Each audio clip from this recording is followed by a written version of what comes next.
Hey everyone, our name is George, and we'd like to welcome you to a class created by Voices Helping Voices. Now, if you're someone who hears voices that no one else can, or a family member or loved one does, then this class is for you. Now, if you have chronic depression, ADHD, or bipolar, then this class is also going to be for you. So one of the first things we want to talk about is understanding the different aspects of our mind. While we often think of ourselves as our entire mind, the truth is that there are many aspects to it, and each aspect has its own special role to play. And that includes ourselves. That includes you who are listening right now. It's easier to think about it this way when we recognize that we already have names for our other aspects, and we use them all the time. We refer to our ego, or we refer to our inner critic. We might talk about our intuition told us to do something, or we had just a gut feeling that told us not to.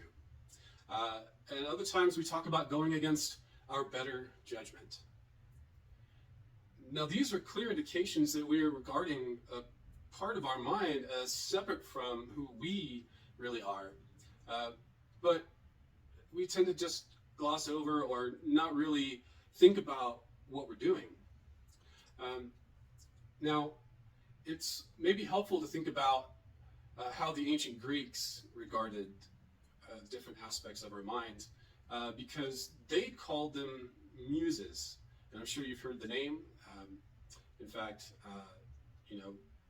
muses are credited with some of the greatest works of art, music, and even science in our history. We go and visit these works in museums. We hear their work on the radio every day.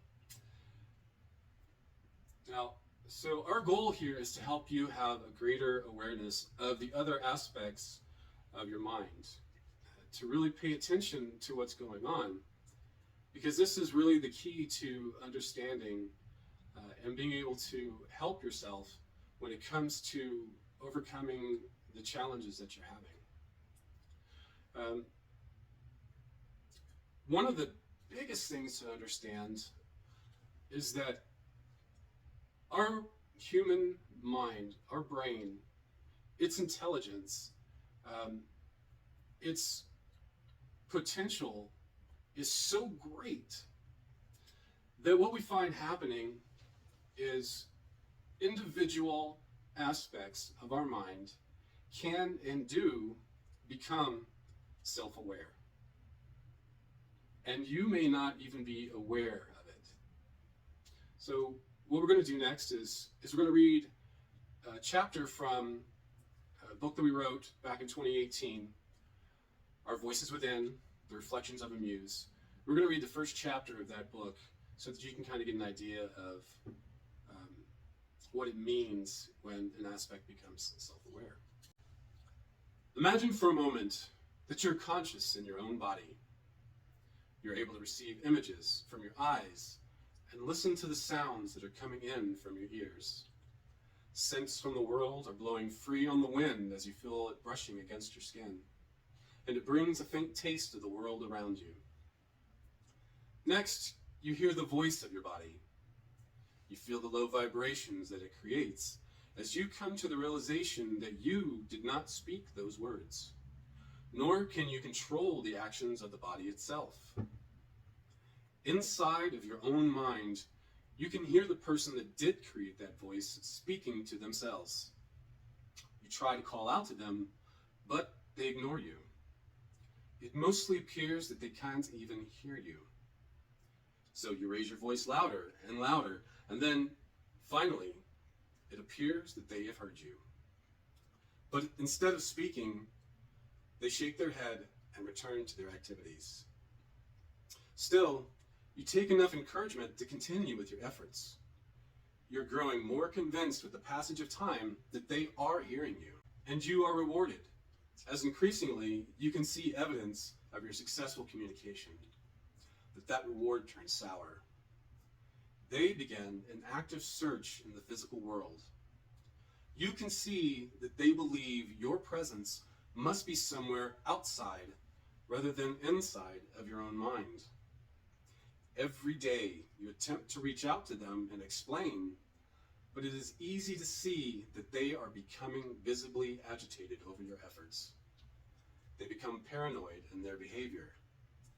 And in the physical world, their conversations begin to revolve around other people watching them. Every effort to improve the situation only makes things worse. As the situation spirals out of control, they begin to see a psychiatrist. Now, you are relieved and grateful that finally someone is there to help you. But to your horror, things go terribly opposite to your hopes. This doctor doesn't explain your presence to your physical guardian. Instead, they deny your existence. They tell them that you are not real. Worse even, they prescribe medications that seem to muffle your voice so that you have even less of an ability to communicate. The communication that was the only bit of power in your world is gone. This is terrible. And so you suffer alone in what appears to be a silent dome over your very existence, and nothing that you do matters. Dejected, you give up hope. How could life be any worse? You sink down into a deep, dark depression that seems to affect the mood of your guardian as well. Is this worth living? You hear them wonder the same thing, because you don't see a way to change the outcome of your own life. And the person that you had expected to help has just made things worse than you thought they could be. Now, stop imagining and understand that the situation that I described is real. It's happening to people all over the world. And once I realized that I was that physical guardian, its impact was immediate. I absolutely knew the truth, that the voices in my head were going through the ordeal as described. The moment that I came to that realization, and through empathy felt as horrified as perhaps you are right now hearing it, that was the moment when everything changed, and I knew my responsibility. So what we just heard was based upon a true story. And you'll notice that this is a situation where a person was able to hear the voice of one of their aspects. But this isn't always the case. Even when an aspect has become self-aware, their voice isn't always heard. Or at least we haven't yet become aware of them. And so what is needed is a way to improve our awareness. The way we're going to improve our awareness is by using one of our senses. Now, we are all familiar with at least 5 of our senses. We have our sight, our hearing, our sense of smell, sense of taste, and our sense of touch. But there are others that you may never have heard of before or are aware of, even though you use them all the time. Interoception is our sense of what is happening inside of our body. The feeling of hunger, or of joy, or of your heart beating. These are examples of interoception. There's another sense known as proprioception, which is a sense that you developed very early on in life. Proprioception is the sense of where our body is in space. Where are our hands? Where are our feet? We had to learn these things in order to first be able to walk. And the thing to notice about proprioception is that you can enhance this sense. You can master it. We all learn to walk, but then we learn to run. And depending on our pursuits, some of us increase it to such great mastery that we become gymnasts or track and field athletes. Now, what you may have noticed is what these senses have in common is they concern themselves with our body. But there's another sense that concerns itself with the mind. And we call this our ethereal awareness. Ethereal meaning not tangible, can't touch it, it's not physical, which is appropriate when we are talking about something as ethereal as our consciousness. Consciousness is something that still eludes science and struggles to explain exactly what it is. We just know it. I think, therefore I am. But they don't have really any way of measuring consciousness or of defining it. So ethereal awareness is a way that we can explore our mind, explore and understand ourselves in a way that you can't do with a microscope or an X-ray or a CT scan. It takes our mind to do the exploration, to do the understanding. And this ethereal awareness can be developed to masterful levels. Just as with proprioception, you can go from walking to becoming an Olympic gymnast. With ethereal awareness, you can absolutely have much greater understanding of your mind and greater control of your emotions and things that happen inside. So we will be learning to develop our sense of ethereal awareness. We will be creating a class after this one on ethereal awareness meditation. And as we explained with ethereal awareness, it concerns itself with the mind. And so this meditation class will be different than your traditional meditation classes because those classes really have you focusing on the body, on the breathing, things of that nature, or transcendental, where you're kind of expanding your awareness, your consciousness away from the body, outside of the body, being aware of everything that's going on around you. We're going to be sticking with our mind, learning to understand our mind, what's going on with it better, kind of getting in touch with those aspects that we have names for, such as intuition and inner critic or ego. But you're going to find that they are much more complex than what those names imply. Each of our aspects do have their own role and special abilities in our mind and body, but they can be as complex as you and I, because once again, we are simply one aspect of our mind. So the next thing we're going to talk about is something we call the illusion of self. We also kind of nicknamed it Catch-22 feedback.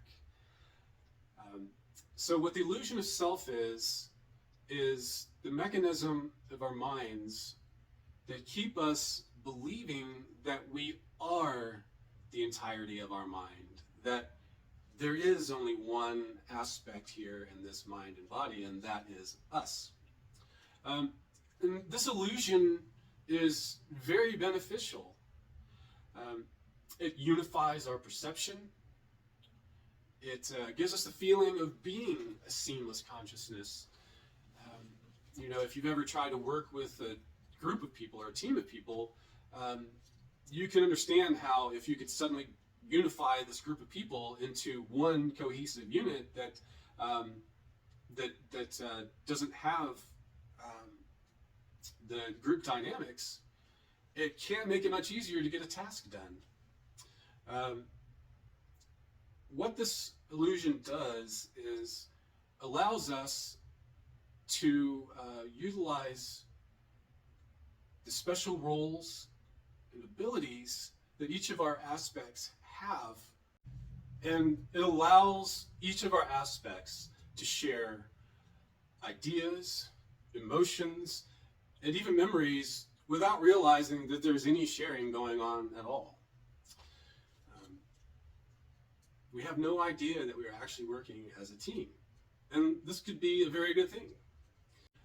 It also can be the source of many of the challenges that we face today. It is the root cause of unexplained chronic depression when we have an aspect that is aware or verging on awareness, and their needs aren't being met. And so the person who we think of as us, the aspect who is us, can't figure out, why am I so depressed? Why am I having this issue? It's because we're not able to communicate with the aspect who is having a struggle with something in our lives. Something is leaving them unfulfilled, and they are suffering for it. And because we share mind, body, emotions, we feel their emotions even though we're not necessarily the source of it. Our aspect is not necessarily the source of those emotions. Impulsiveness, where all of our aspects are busy pulling for our limited time that we have in life, each of us wanting to have what's important to us accomplished, and so we are constantly moving in the direction of one aspect and another. This also presents itself in the form of mania, where we are just racing around because there is limited time, trying to get all these things done that are just flooding our mind, because every aspect has their own idea of what needs to be done, and we're trying to get it all in. So that's where we're looking at mania. Apparently bipolar behavior. When you're looking at someone who's 1 minute depressed and another minute they're up, it's because we have one aspect who's basically, their life is going great, they're excited, and at the same time we have another who is struggling with what's going on, and that's where we see people who are bipolar. Hyperfocus, attention deficit, these are also manifestations of the different aspects of our mind. The hyperfocus is when all of our aspects are totally into whatever it is that we're doing. We are able to achieve that state called flow, is when all of our aspects are interested in doing what it is that we're doing right now. On the other hand, when we are all wanting to do different things, we cannot stay focused on whatever it is we're trying to do, especially if it's something that's not interesting or fun for any of us. It makes it really difficult to try to be focused on a task when we are constantly having many of our aspects just not even interested, not even paying attention. So that's where we have ADHD, hyperfocus, and attention deficit manifesting. And of course, it is at the heart of the confusions and delusions of schizophrenia.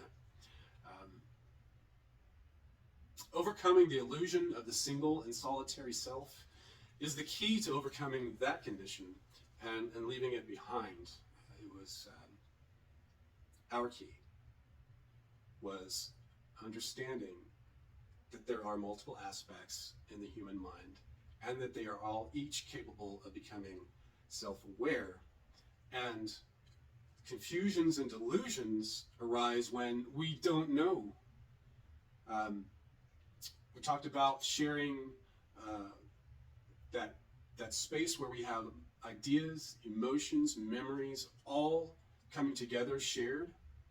And with schizophrenia, we begin to hear each other in a way that completely throws us off our center of reality, especially when our culture, our society, denies the existence of multiply self-aware beings. Society denies the possibility of the existence of a multiplicity of what we call ourselves a poly-consciousness. Rather than having a single consciousness, we do have a poly-consciousness, multiple aspects who have become self-aware and share the same mind and body. So what we'd like to do next is read another excerpt from the book Our Voices Within, The Reflections of a Muse. And this one is chapter entitled The Message of the Ethereal. Stop calling us an illness. That is the plain, simple, and straightforward message from my brothers and sisters, whom I refer to as ethereal. Ethereal is the term that we feel contains the eloquence and is succinct enough to warrant service as a reference. They may also be known as muses. We use these titles in order to distinguish them from those who are physical.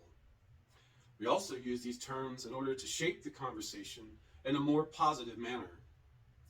By referring to people as either physical or ethereal, we get a useful reference and discard the obstructionist language of real and imaginary. As you may have inferred from the previous chapter, I am their guardian. I feel that it is my duty and responsibility to bring this message out and into the world. You see, it isn't enough that I accept them as a very real and blessed part of my life. Given that I am not the only person to hear real voices that others cannot, I know that my own muses are not the only such in the world. We don't hear much about them in the public forum today that is positive. Too often, the negative aspects of their existence garner the attention. But I know that a positive message of hope is possible. Hope that I wish to instill in every other ethereal being that reads or hears it spoken. Hope that I dream may one day begin to echo throughout the physical world, because it is an important message. They've just been waiting for someone to begin the conversation, someone willing to face the stigma and taboo nature of the subject and to speak for them. This ethereal segment of our population has little to no real representation in the public forum. Very few of them have a voice, and of those who do, only a fraction of them have a voice that is willing to speak for them. Isolated from each other, and most of us as a community, our muses need a physical voice to bridge the communication gap between those who can hear them and those who cannot. And beyond that audience is one just as important: everyone in the physical world. I'm here not simply to safeguard the lives of my brothers and sisters. I am here to help them thrive and blossom into everything that they have the potential to be. To do that, I must change the mindset of the world. They should be accepted and openly spoken about. There should be no stigma in any part of our society that would prevent a conversation that includes them. They are real. And the discrimination that they labor under every day is real. The chemical torture to which they are subjected is also real. And I'm doing it because their happiness matters. Okay, so what can we do to cultivate our awareness of our other aspects? Well, first, if they do become self-aware, or in the process of becoming self-aware, there are two situations. The first is that they may not be heard. Not all of us are able to hear the voices of a self-aware aspect. And the reason could be that sometimes they are simply regarded as a thought. Sometimes we think we hear a television or a computer or a radio in the other room. Sometimes we think it's someone outside our door or walking down the street when we hear these voices. When we hear these voices, we can think that it's coming from an external source, something that is a part of our environment all the time. And so if we hear something, especially in the modern age, we don't immediately think, that was an aspect of mine, because we think that it's something outside. For us, it was, we sometimes hear each other far away, almost like crickets or frogs. Sometimes we hear a ringing or a pulsing sound that could be attributed to a fan or an air conditioner. So even when we are able to hear them, we don't hear them because we assume that they are their voices are something else in our environment. Second situation is they might be heard. And while we would hope in the proper environment that they could be seen as a great miracle, which is how we view ourselves, Um, Regard them as brothers and sisters, as they are, because we are all related to each other, sharing the same mind and body, in fact. Um, so with our brothers and sisters, our physical brothers and sisters, we share our parents, but within ourselves, our aspects share the same blood. And so they are definitely the tightest brothers and sisters you'll ever have. Now, even when they can be heard, there are definitely challenges to be faced. And those challenges are the ones that present themselves most obviously in our society. Now, there are people who hear voices, who get along with their voices, get along with their other aspects just fine.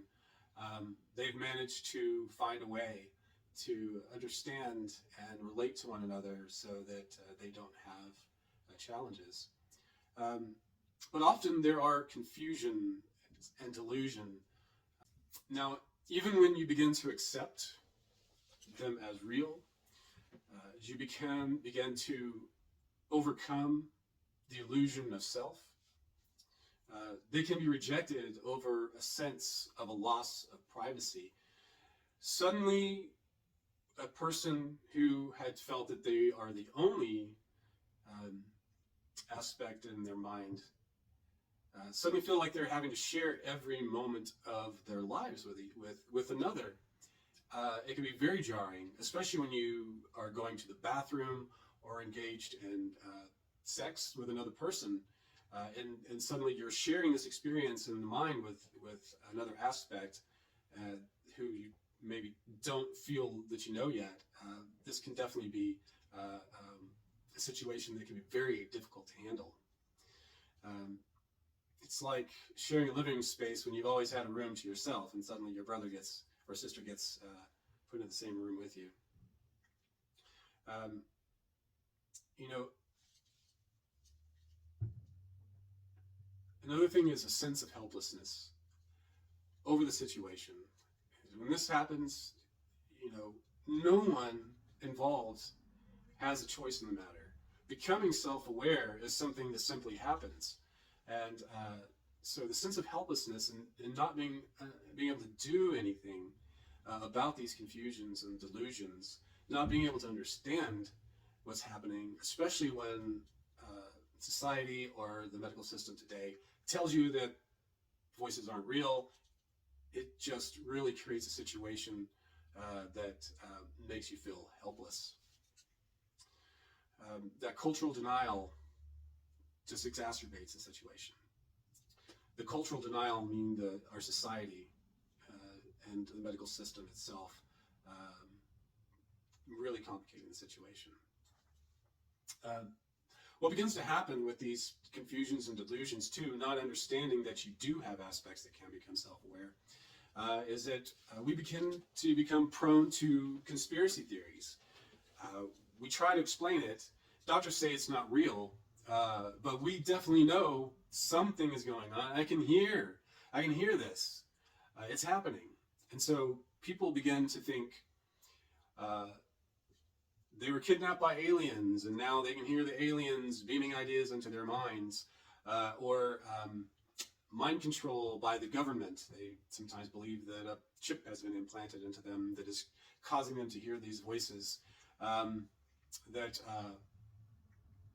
Perhaps they believe that they are ghosts or spirits from outside. Something supernatural is happening, or they believe in the disease model that's taught by psychiatry and actually buy into it, believing that they've gone crazy. And let me tell you, you're not crazy. What simply is happening is there's a lack of understanding. There's a lack of help. There's a lack of a good mentor in modern societies that can help you through this. In indigenous cultures, when you're looking at a village with a shaman and someone began to hear voices, the shaman would take them aside and sometimes have them live with them while they help to explain what was going on and explain that this is a gift and a blessing, and teach someone how to understand and go on to have a beautiful life because of it. Now, there are some reasons why these things are believable. And one of those is that one of the reasons we believe voices are external to our mind is that analog sound coming in from the world into our ears, um, basically it makes our eardrums vibrate, and those vibrations are then turned into electrical impulses. We don't actually hear the sound. What we understand is the electrical impulses. We interpret them then as the sounds that we hear in the world. Um, and so once it is an electrical impulse, sounds that are created from inside of our mind and outside of our mind sounds the same. That's why when we dream, we hear what's going on in our mind just as we would something outside, because it's just electrical impulses going on. Now, there are also effects that we've noticed is because they're electrical impulses, they have a correlating frequency in the real world. So an interesting side effect is that there's an amplification effect from white noise, such as the wind or fan motors, sometimes even airplanes. That kind of white noise can amplify the voice of one of our aspects whose electrical impulses are kind of on the same frequency as this sound out in the real world. And that's what contributes to delusions that people have where the wind is whispering to you, or the washing machine is talking, or an airplane is singing. What's happening is there is an aspect whispering or speaking or singing, and their voice is simply amplified by an external source, because that external source is converted to an electrical impulse, and that electrical impulse matches up to the frequency of our internal aspect's voice. Sounds like pseudoscience, and to a degree it is, but we've definitely done experiments ourselves with this and been able to identify what does cause an amplification of each other. And in our case, we actually seek this out so that we can help improve our communication. But we do hope to work with neuroscientists in the future to be able to prove this idea. Again, we're not a doctor or a licensed professional. We're not a neuroscientist. And so we discovered and delved into these ideas on our own using the tool that we have, which is our mind, which is truly the only reliable tool that we have. So one of the important things that we can do for each other as a society and as a community of voice hearers and people who have other mental health challenges is to establish a network of mentors, people who understand what you're going through and can connect and help each other to overcome these challenges, to overcome the illusion of self, and to develop our ethereal awareness so that we can have a better relationship with ourselves, a better relationship with our aspects. There to help us overcome the confusions involved when ideas, emotions, and even memories are all shared, so that we can help each other understand what's going on. Most of all, one of the most important things we want to teach is to teach us to stop judging ourselves and embrace each aspect as we are. This is going to be something that is absolutely fundamental and crucial for each person to begin to learn and understand. We judge ourselves so often and so harshly that when we don't recognize that truly we're judging our other aspects, who certainly can be self-aware, you can see the disservice that we're doing to ourselves as human beings and the disservice we're doing to our other aspects.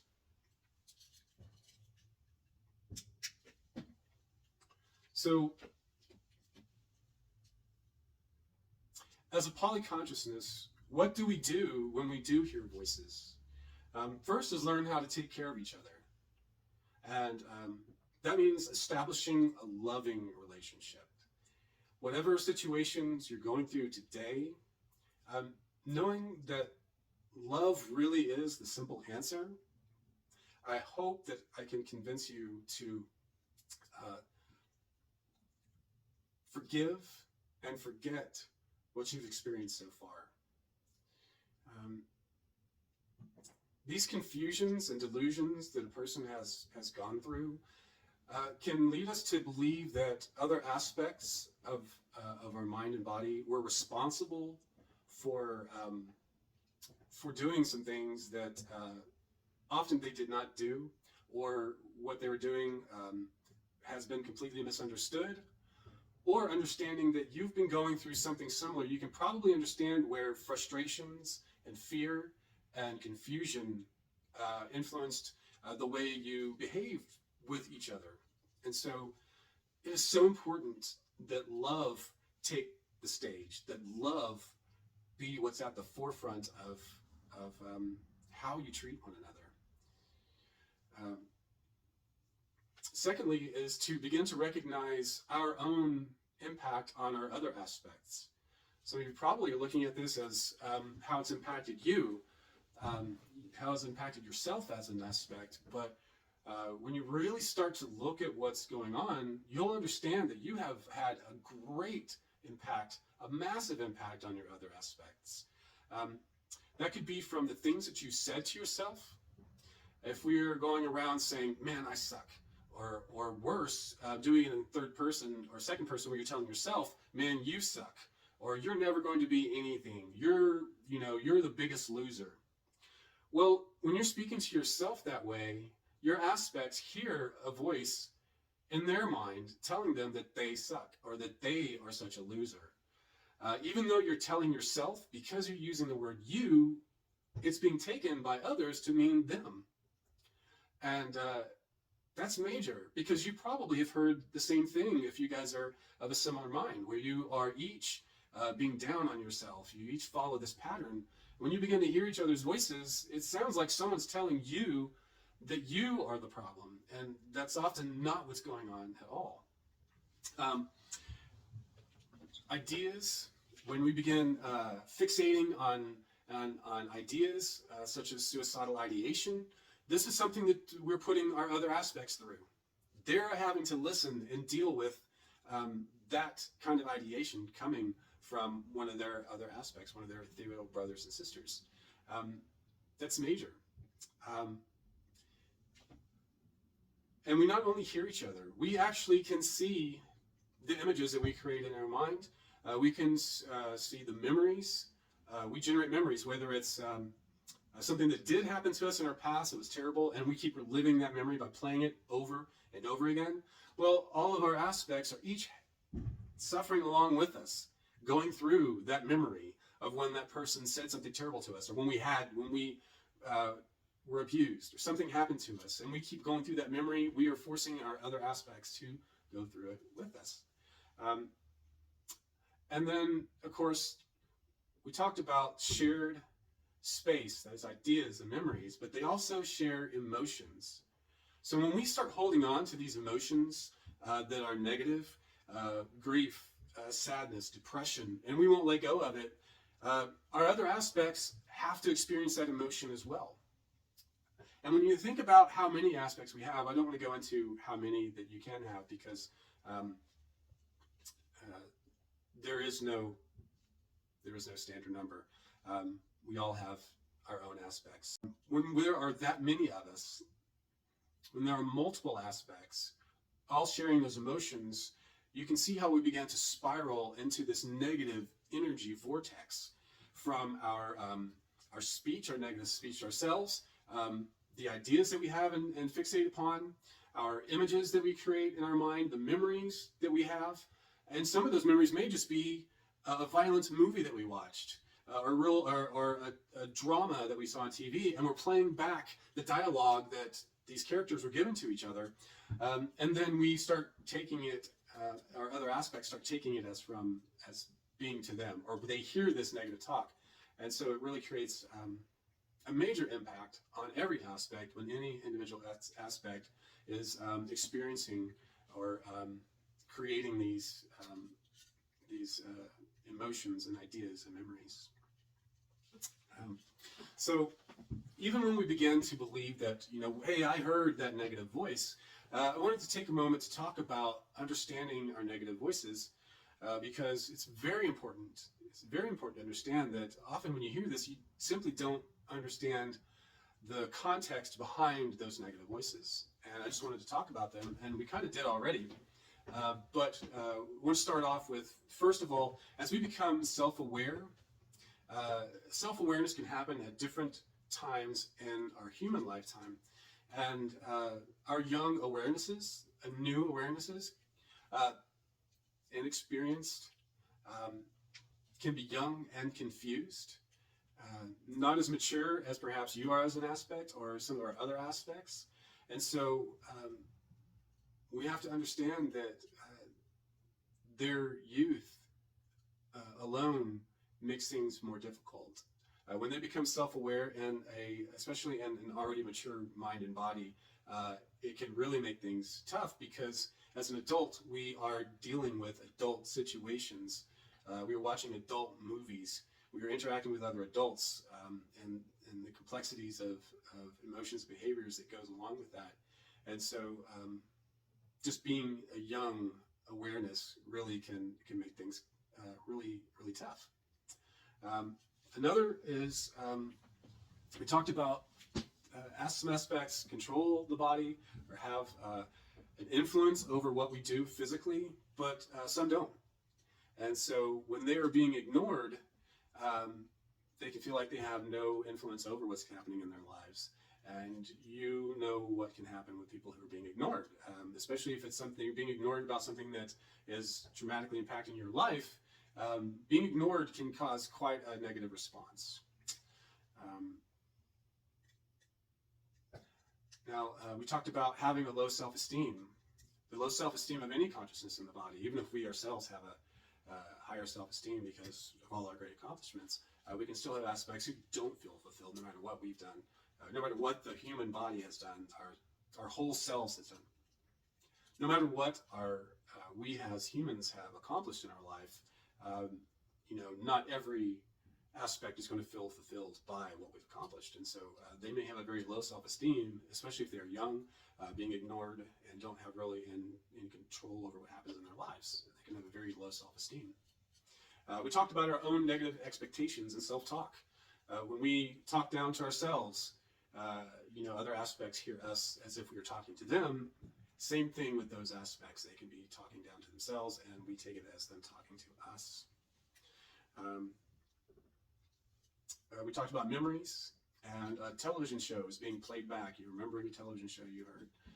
If you're not recognizing the dialogue, then you may not realize that what you're hearing is just a line of dialogue that was spoken in a film you heard 15 years ago.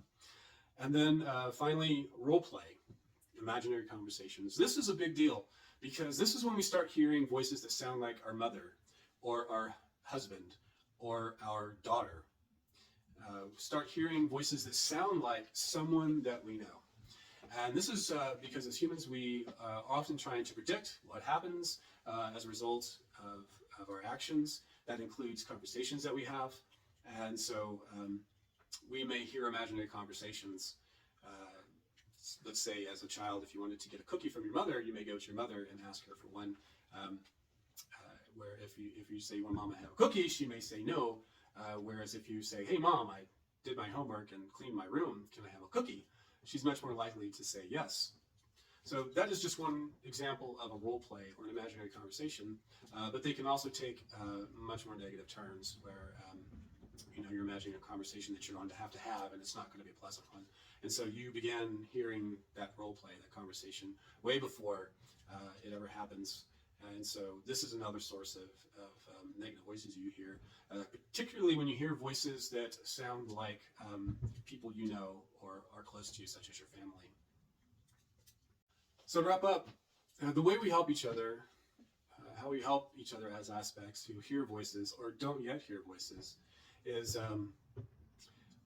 learning to increase our our ethereal awareness, our sense of what's going on with the other aspects in our minds. When we do hear each other, treat each other in a loving manner with compassion. Try to understand that you may not have all the context behind why you're hearing these things, and by treating each other in a loving manner, you're going to really be able to overcome many of the confusions that arise. And when you do establish a great communication with each other, you begin to identify how the delusions that you've had have arisen, such as the delusion that your brother is outside your door constantly talking badly about you, or that your girlfriend is on the phone with some other guy. We began accusing them of doing something when it didn't ever actually happen. It was all in our mind, role play, imaginary conversations. Well, as we begin to learn and understand, we can identify those and no longer have that kind of confusion that results in the delusions that mark something, a condition like schizophrenia, which is in our minds just simply having the confusions and delusions that arise from a lack of awareness of our other aspects. So I'd like to thank you very much for taking the time to listen through this class. Really hope that it has helped you. And we really hope that if it hasn't, or there's something that you have questions about, that you please reach out to us on our website, voiceshelpingvoices.com. You can find us on Facebook, Instagram, and Twitter.